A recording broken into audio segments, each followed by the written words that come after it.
In 2 days, I retire. Yeah!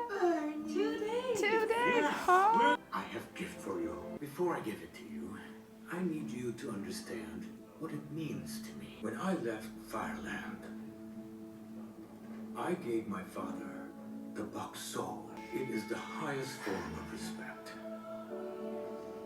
Leaving your own land is not easy, man. But my father did not return the vow. And it is also hard for your Did family not to give accept me it. his blessing. He So said, hurts. if we leave Fireland, we will lose who we are. As if it's that They easy. never got to see all of this. They didn't get to see that I never forgot we are firemen.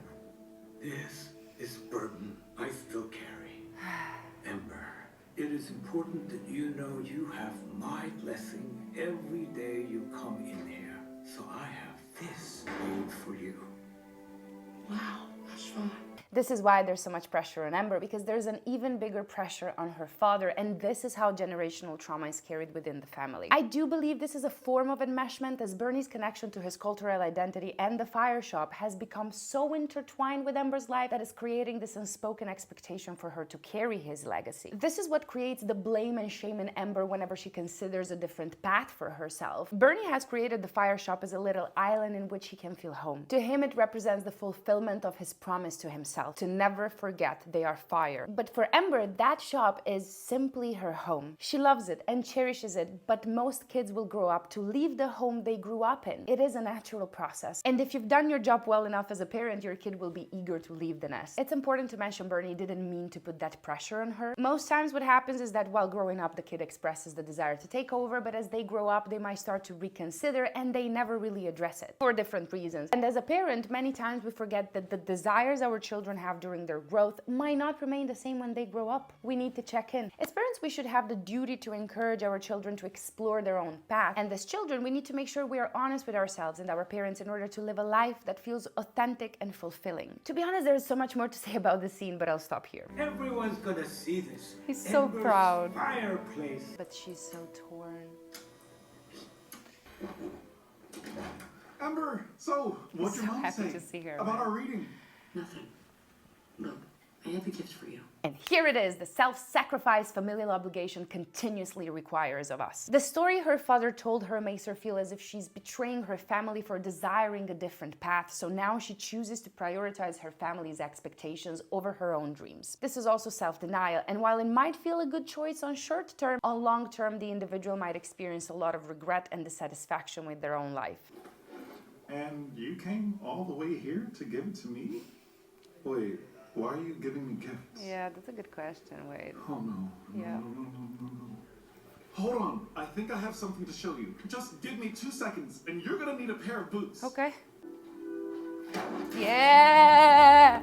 Sorry. I know you think you have to end this, but that flooded tunnel, it goes to the main terminal. Okay. Do you still want to see a Vivisteria? Yes, but I also don't want to Yeah. die.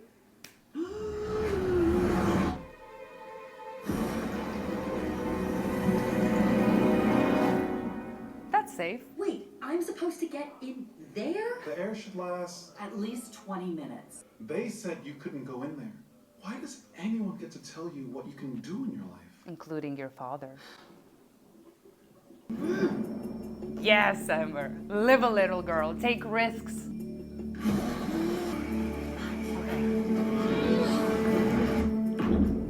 Why am I so invested? Now, Wade recognizes that she's self-sacrificing, so again, he does what a great partner or friend, for that matter, should do. Remind her of the fact she does have a choice. Making that choice might be scary and unpredictable as jumping in an air bubble surrounded by water. The road might be dark and unknown, but in the end, adventuring in that uncertainty, getting out of the comfort zone is what makes us grow and fulfilled. It's what makes life worth living. What makes him a great partner is the fact that he can easily flow with emotions. Look at this. And here he's worried and confused when she gave him the gifts. He doesn't understand what is happening. Now he panics because obviously he doesn't want to lose her to familial obligation, and then he feels hope and lets that emotion lead him. He's comfortable with his feelings, he doesn't concern himself with hiding them, he doesn't make it about himself or his disappointment. Instead, he uses this opportunity to create an experience that will help Ember become more confident in her own power and feel more in control of her life. In fact, he says, Why does anyone get to tell you what you can do in your life?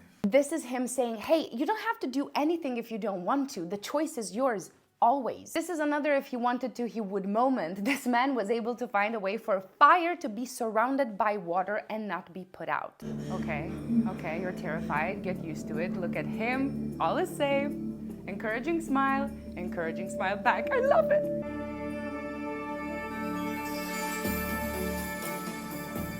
I'll be hysteria.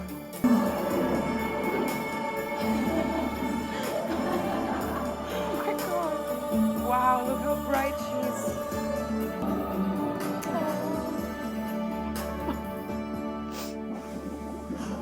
Okay, I gotta pull it together. Hey, we're running out of air.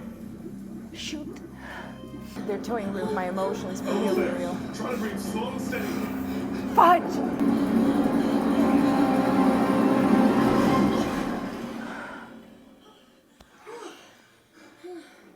Guys. I'm so sorry. I should never. Are you kidding? That was amazing! I finally saw him in hysteria! It was inspiring. You were inspiring. Wade, you're killing me. I like the fact he apologized here. Of course, he could say, well, it's part of the risk, you chose to do it. But as I said before, Ember considers it worth it. Even if it was dangerous, even if it was scary, even if it was unpredictable, it was also so worth it. I think Wade is helping her more and more to embrace the unknown and to understand the concept of choose your heart. Settling into a path already decided for you is hard. But building your own path is hard too. Neither is better than the other, so you gotta choose your heart. No. Wait, we can't touch. Maybe we can. No. Maybe after this, everything is possible. Prove what? Let's see what happens. And if it's a disaster, then we'll know this would never work. But it actually could be a disaster. I could vaporize you. You're both you right, could guys. extinguish me, and then... Let's start small. Let's. Oh God, this is killing me.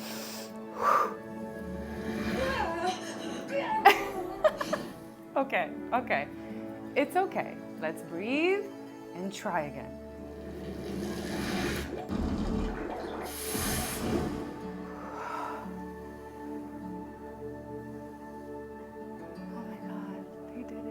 I think Wade is more confident in this instance because he's more used to taking risks. And in order to take those risks, one needs a system. What we see in this scene is part of that system, which is gradual exposure, which involves confronting fears or risks incrementally, starting with the least threatening scenario and gradually working up to more challenging ones. Now, Ember needs to desperately learn this skill in order to confront her father and build up the courage to live authentically. That's why I'm recognizing another concept here. Wade is practicing, unknowingly, I think, systematic desensitization here, which is a technique used to help people overcome phobias or fears by gradually exposing them to the feared situation while teaching relaxation technique. Now, he's not teaching her necessarily a relaxation technique, but he's acting extremely calm in this context, which helps her regulate her feelings in turn as well.